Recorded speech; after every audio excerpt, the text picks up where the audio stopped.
가정은 동서고금을 막론하고 정말 아름답고 위대한 공동체인 것은 분명합니다.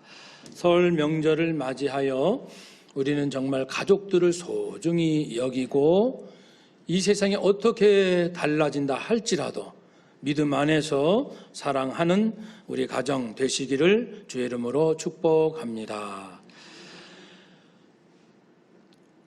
오늘날 우리 국민들이 열심히 일하여 예전보다 많은 것을 얻었지만 그러나 얻은 만큼 행복한 마음 갖지 못하는 것 우리는 잘 알고 있습니다. 여러 가지 이유가 있겠지만 아무튼 이제는 우리 좀 지나치게 물질 중심으로 생각하고 살아가는 모든 방식을 근본적으로 고민해야 되지 않는가, 그런 도전들이 계속 오고 있습니다. 정말 우리 물질을 잘 대해야겠다. 그런 면에서 소유의 관점에서 삶의 유형들을 보면 한 5가지로 볼 수 있습니다. 첫 번째는 탐욕스러운 소유. 그러니까 수단 방법 가리지 않고 아무튼 많이 가지려고 하는 그러한 태도. 천민자본주의라고도 하지요. 정경유착 대표적인 것이죠. 그래서 점점 양극화되는 것도 물론이고, 두 번째는 정당한 소유가 있을 수 있죠. 정당한 소유, 정직한 노력에 의해서 얻은 나의 것, 나의 소유, 정당한 소유. 세 번째는 이 소유권이 나에게 있지만 함께 사용하는 공유, 빌려주든지 아니면 같이 뭘 사용한다든지 이렇게 같이 사용하자라는 생각이 있겠고요.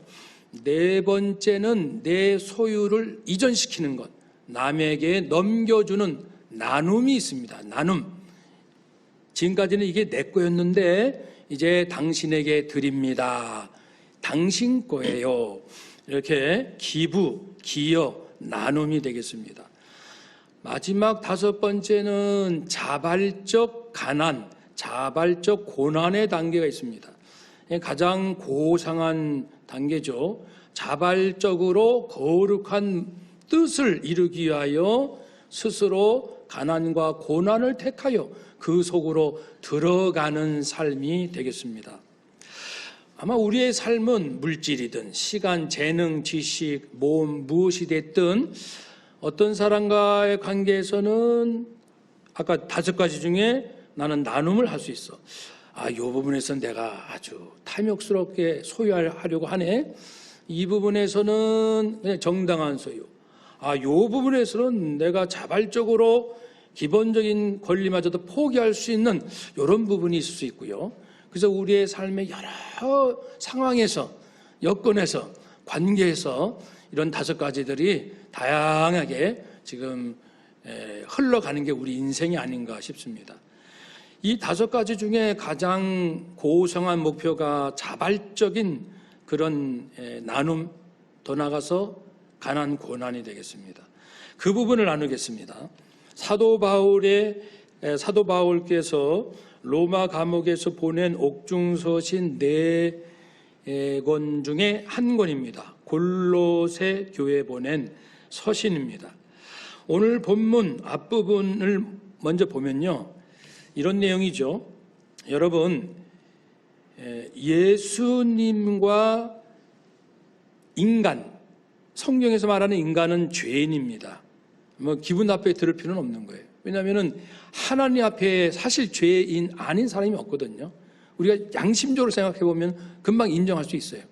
그래서 예수 그리스도와 또는 하나님과 이 죄인은 원수지간, 만날 수 없는 원수 관계였는데 예수님께서 이 죄인들의 그 죄 문제, 죄값을 대신 치러 주심으로, 그 십자가의 죽으심인데, 그렇게 죄인들의 죄값을 예수님 스스로 해결해 주시고서 얘들아 나하고 사이좋게 지내자 이렇게 하신 거예요.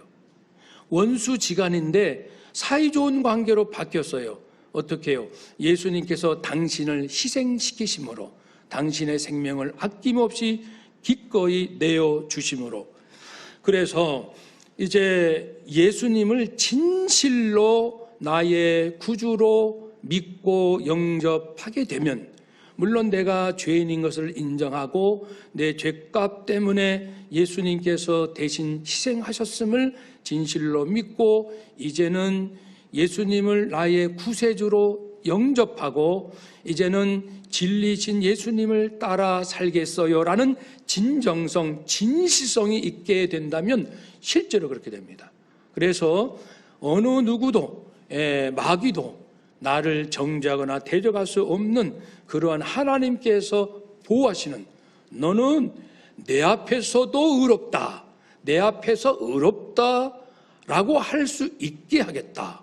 아니, 사실 우리 죄인들이 어떻게 완전히 거룩하신 하나님 앞에 하나님 저 의롭습니다라고 감히 말할 수 있나요? 그렇게는 말할 수 없고, 아까 말씀드린 믿음을 보시고 하나님께서 아주 정말 너그럽게 놀라운 자비를 베푸셔서 그래, 의롭다고 인정해 줄게. 왜? 예수 그리스도께서 너 대신 네 죄값을 해결하기 위하여 너 대신 저주받아 죽으셨잖아. 그걸 너는 진실로 믿고 있잖아.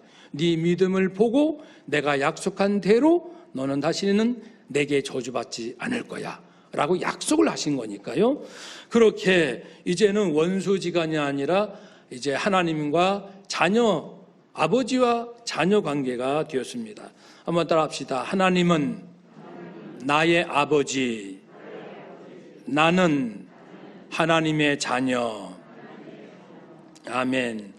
이 인생, 이것이 가능하다고 외치고 전하고 애쓰고 몸부림치는 것이 기독교입니다. 교회고요.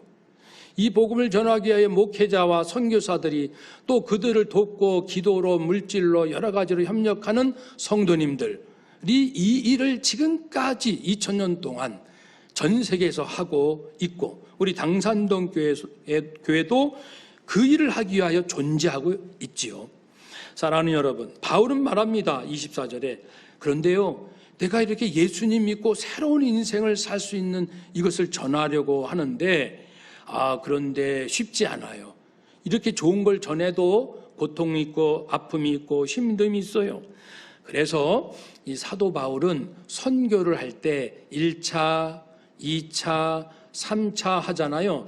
3차 선교 여행 때, 즉 1차 때 경험, 2차 때 경험, 3차 때도 지금 하고 있는 중이니까 이 선교하면서 겪었던 경험들을 회상하면서 고린도 후서에서 내가 얼마나 힘들었는지를 말하고 있지요.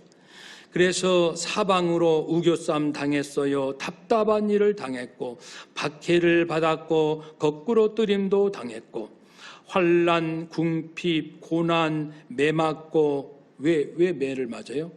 복음을 전해요. 예수님 믿고 구원받으세요. 이 이야기를 정말 좋아하는 사람이 있지만 아주 싫어하는 사람들은 전도하는 이 선교사를 붙잡아서 매질을 하는 거예요. 감옥에 갇히고 수고로움과 잠을 자지 못하고 먹지 못하고. 그렇죠? 그리고 또 11장에서도 수도 없이 매를 맞았어요. 죽을 뻔했어요. 35대씩 5번 맞았어요. 크게 3번 맞았어요. 한 번은 돌에 맞아서 죽을 뻔했고, 3번 선교하러 배를 타고 가다가 배가 파손됐고, 바다에서 일주일 동안에 사경을 헤맸고, 강을 건너고 산을 넘어 사막을 지날 때 여러 가지 짐승들, 동족, 이방인들의 위협을 당했고, 말할 수 없습니다. 수고하고 애쓰고 여러 번 자지 못하고 굶주리고 목마르고 춥고 굶고 헐벗었습니다.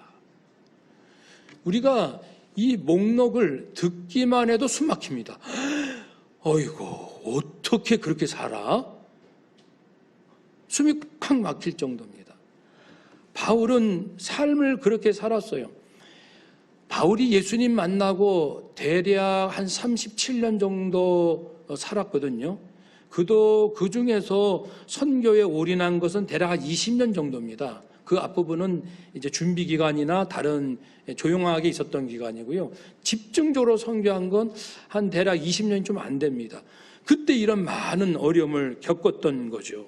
그런데도 바울은요, 이런 어려움 가운데서도 내가 복음을 전하기 위하여 받는 괴로움을 나는 기뻐합니다. 이게 피부로 와 닿습니까? 괴로움을 나는 기뻐합니다. 꼭 거짓말 같죠? 이런 괴로움을 나는 기뻐한다는 것은 또 할 수 있다는 거죠. 기뻐하니까. 사람이 안 좋은 거는 하고 싶어 하지 않아요. 기쁘대요. 그러면은 또 어려운 곳에 또 가겠다는 얘기잖아요. 그래서 이 편지를 쓴 다음에도 3차 선교여행 계속 했지요. 그리고 로마로 가서 감옥에 갇혔고, 그곳에서도 복음을 전했고, 또 잠시 풀려난 다음에도 또 선교를 하면서 디모데전서, 디도서 썼고, 그리고 다시 감옥에 갇혀서 최후에 디모데 후서를 유언처럼 쓰게 됐죠. 그러니까 이 고백이 이것만 딱 하고 끝나는 게 아니고, 이 고백을 한 다음에도 여전히 변함없이 고난 속으로 뛰어들었습니다. 아니, 어떻게 그게 가능합니까? 그것은 이제 그러는 가운데서도 바울의 특징은 보통은 이제 좌절, 낙심하고 때로는 아이 그만둘까? 내가 왜 이렇게 생고생을 하는 거야? 이런다고 누가 알아줘? 그럴 텐데 바울은요, 신기하게 어려움을 당하면 당할수록 더 믿음과 마음이 강해지는 거예요. 그래서 고린도후서 6장 6절에 고백하기를 이런 시련이 있으면 있을수록 나는 더 깨끗이 살렵니다. 나는 하나님에 대해 더 자세히 알기 원합니다.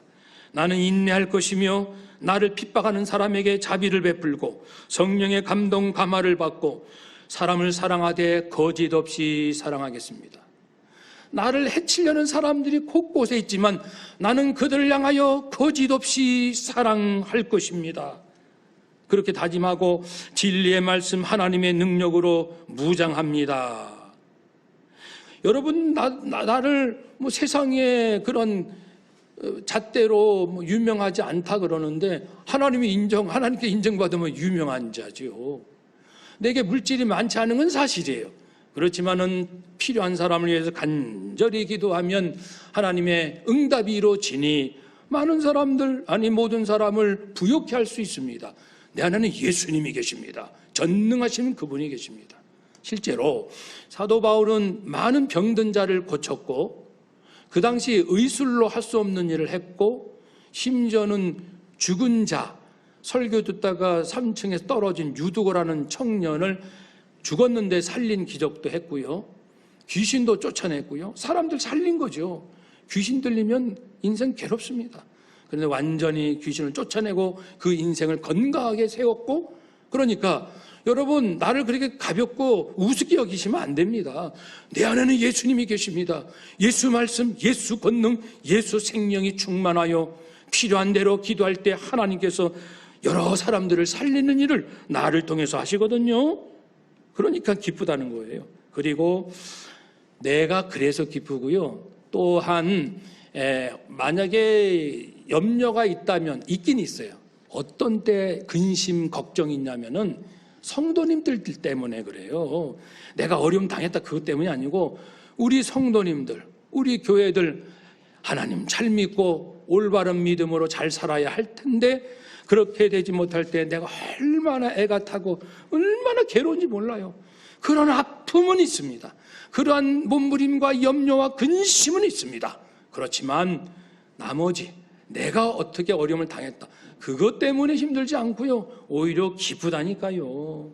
그러면 바울이 그렇게 괴로움 가운데서도 기뻐할 수 있었다라는 것은 세 가지 때문이에요. 하나는 잘 들어보세요. 첫 번째는 하나님, 예수님께 받은 사랑이 너무너무 크기 때문에 그 사랑을 늘 잊지 않는 거죠.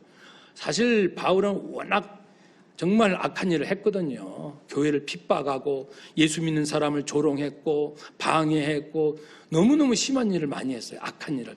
그러니까 누구보다도 자기가 죄인이라는 것이 피부로 와 닿는 거죠. 내가 이런 사람이었는데 이런 나를 용서하신 예수 그리스도, 그분께서 주신 그 사랑 잊을 수가 없지요.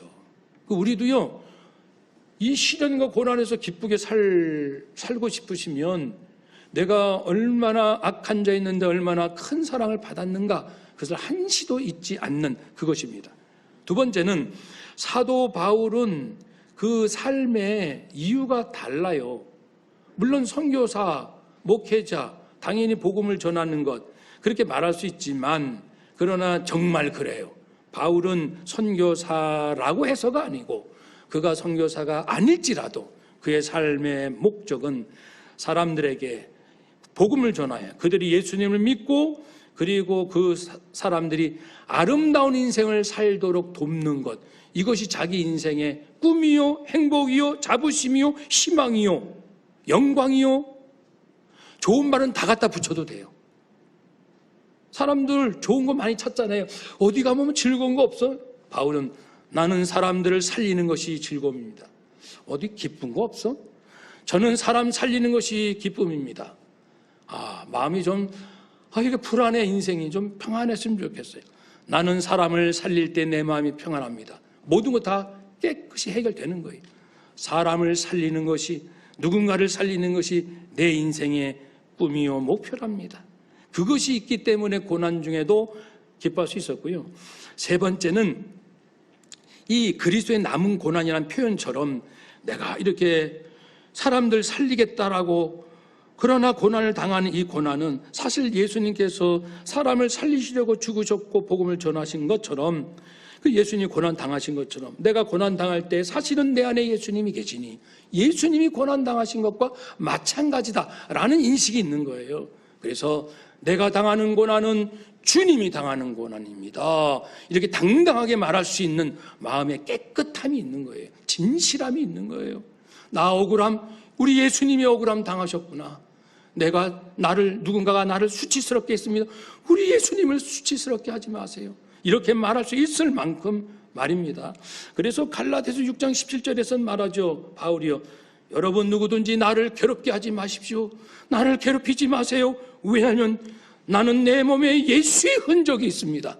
나는 죽어도 예수, 살아도 예수, 배고파도 예수, 배불러도 예수, 형통해도 예수, 곤고해도 예수, 칭찬받아도 예수, 짓밟혀도 예수. 나는 예수밖에 없는데 나를 괴롭히지 마십시오.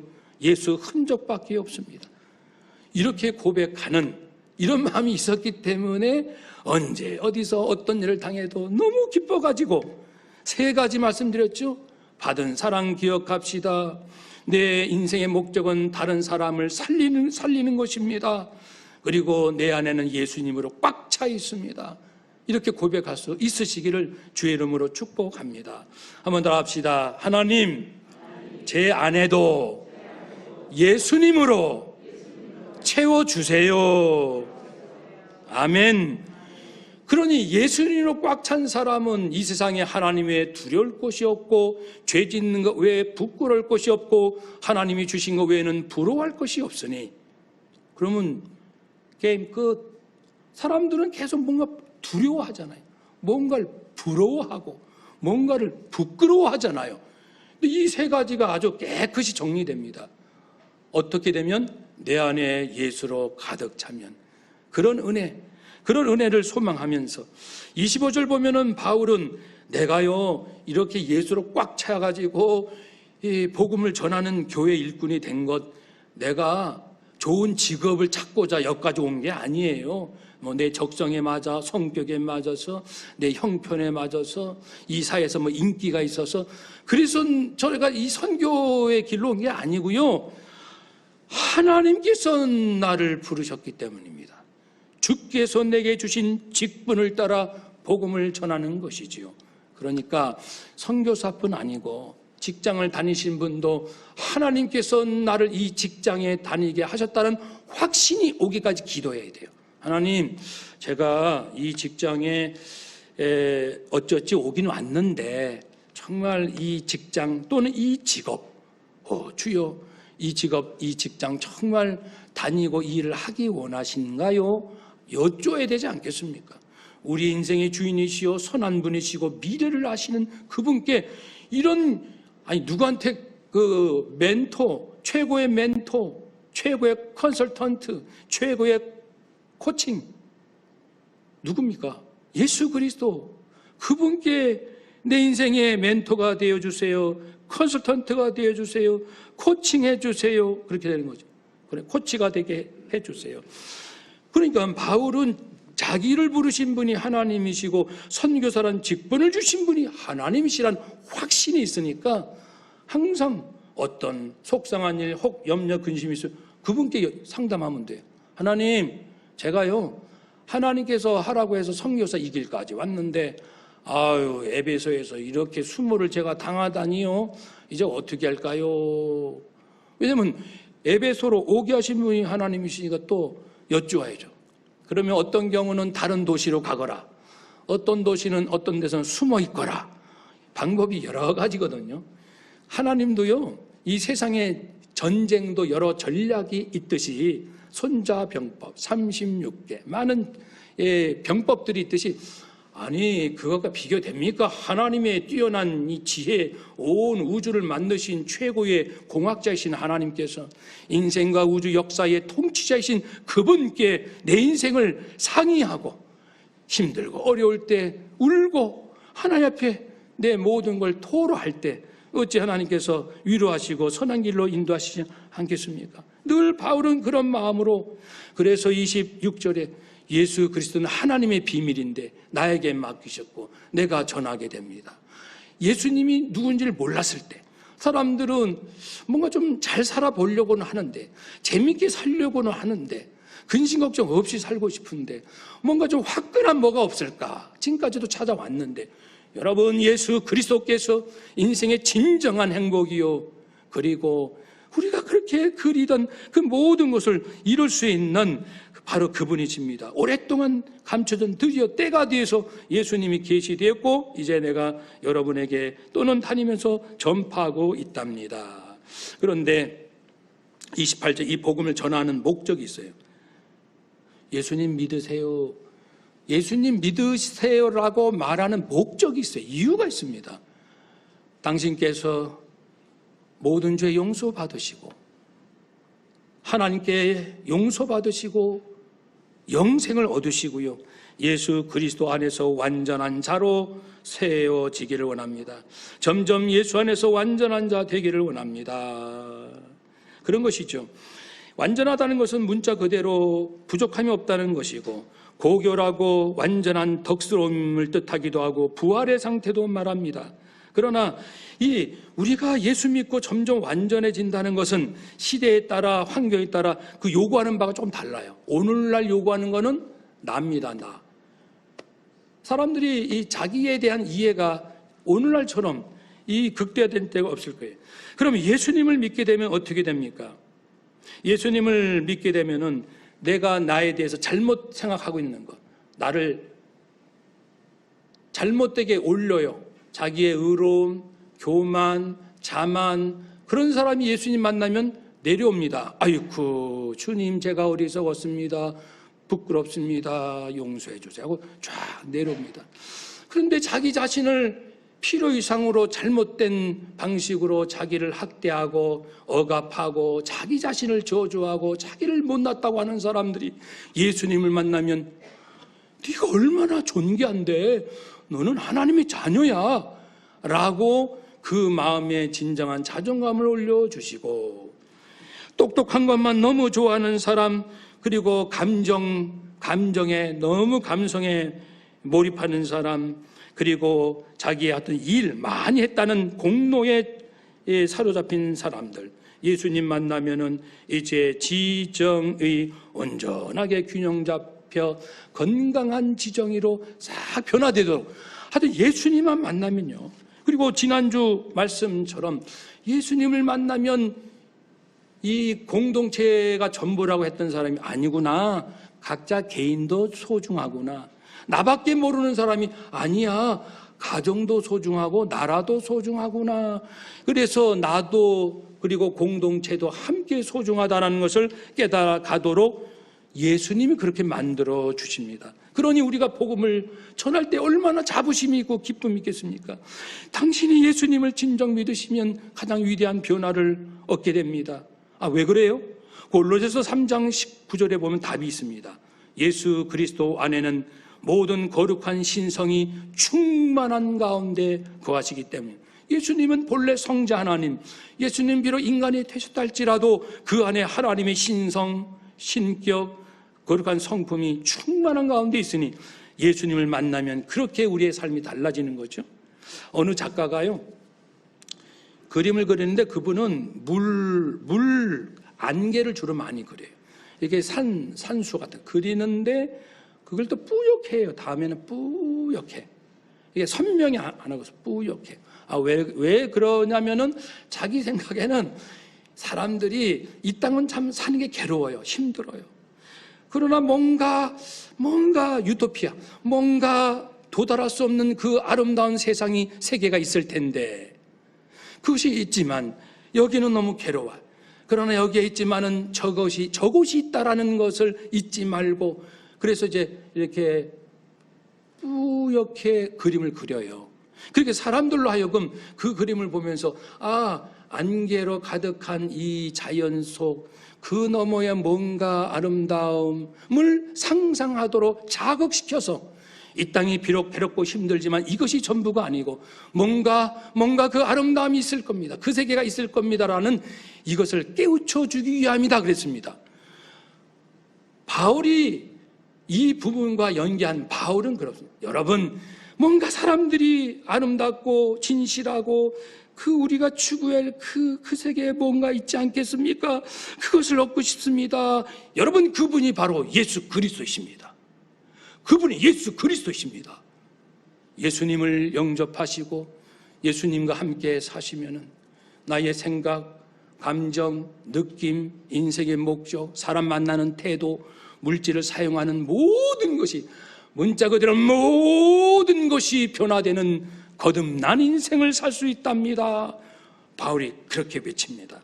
말씀을 정리합니다. 이제 우리 설 명절인데요, 우리 가족들, 친지들 만나게 됩니다. 맛있는 음식도 먹고 또 즐거운 시간도 갖고 대화도 합니다만은, 그것을 넘어서서 우리 바울처럼 나에게도 예수 흔적이 있습니다. 우리 가족들이 내 모습을 보고 예수님을 조금 맛볼 수 있도록, 예수님의 향기를 조금이라도 좀 맡을 수 있도록, 예수님의 향기, 예수님의 흔적으로서 명절을 지냈으면 좋겠습니다. 그렇게 하면 하나님의 카이로스, 하나님이 역사하시는 하나님의 시간, 하나님의 때가 되는 명절이 될 줄로 믿습니다. 한번 따라 합시다. 설 명절은 하나님의 시간, 그리스도의 흔적입니다. 아멘. 아름다운 명절 되시기를 주의 이름으로 축복합니다. 아멘. 기도하겠습니다.